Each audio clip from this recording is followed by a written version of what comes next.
welcome to Men's Style Fashion, and we're absolutely adoring what you're wearing. The man on the street, and you guys really represent him. Talk to us about why you wear what you're wearing today. I'll start with you, with me, huh? And introduce yourself as well.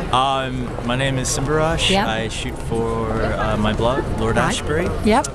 I guess my fashion choices normally have to revolve around color. As a street style photographer, Yeah. the one thing that just kills me to no end is when people look great but they're just wearing all black, because it doesn't render very well.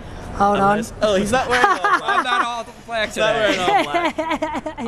But Still looking good. It's just hard. It's hard to render those kind of photographs unless there are a lot of different textures going on. So every once in a while, I'll look in my closet and get sort of upset that everything is like black and navy Right. and gray. And So I you're try to loving make colour. it a point. I try to make it a point, especially in the springtime, to come out with more color. Absolutely. And Now, see, my name's Sean Stillmaker. I'm a video producer and editor for Majestic Disorder. I had the lovely pleasure to meet Lord Ashbury over here. We did a story on him back in July that came on the website. I mean, Sim here being just this enormous fashion, street style fashion photographer, he knows the ins and outs of fashion. He knows the styles. He's on the trend. He's on the streets in New York there. And me, I just kind of follow him for the ride. I mean, now in regards to my own personal style fashion, black is kind of my color. But as you can see, as he very well knows, that I didn't go so much black. But I see, for me with style, I'm all about brands. I'm all about repping the same sort of brands. I am very loyal. So I find one that works for me. I mean, who I got wearing right here is Calvin Klein. Calvin Klein's always been one of my favorite brands to work with. American-based, American minimalist. He's sleek, he's stylish, he's professional.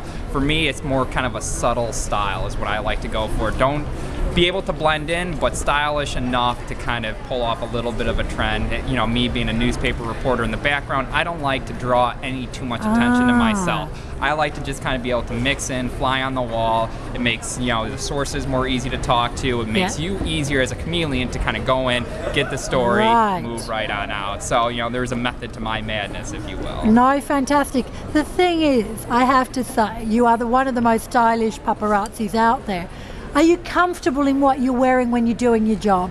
And the reason I ask it is because I've had a shitstorm of paparazzi coming at me and saying, we're here to do our job, we're not here to look fashionable.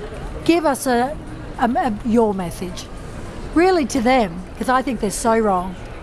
I mean, it's easy to look stylish and fashionable when you're dealing with temperatures like this. Right now it's hovering around 45 degrees Fahrenheit, so it looks good with the jacket and the jeans. And what we do is very high intensive. We're running around the streets, snapping. There's going to be a lot of sweat, a lot of precipitation going on in us. So with it being so cold outside, we're able to look, a bit stylish, if you will. But when we first met, we're on the streets of New York in July in 90-degree weather. We're both wearing T-shirts. And what were you wearing? You had a very unique outfit that day. You had your orange shirt, and what were the shorts that you were They were just shorts that they were like carrot cut. But there's nothing wrong with that. It's, but I've seen paparazzi with holes in their T-shirts, seen better days. Because, that's the kind of, you have to go with your work. You got to have the work wear to go with your work environment. And when you're a paparazzi, when you're a street style photographer, when you're a videographer, when you're doing a lot of high intensive running around, high energy, you got to wear something where you're going to be able to breathe. You can't be laying yourself up. You can't be having the jackets and the sweaters. You got to be able to breathe with your work wear. Guys, you represent Men's Style Fashion. Thank you very, very much.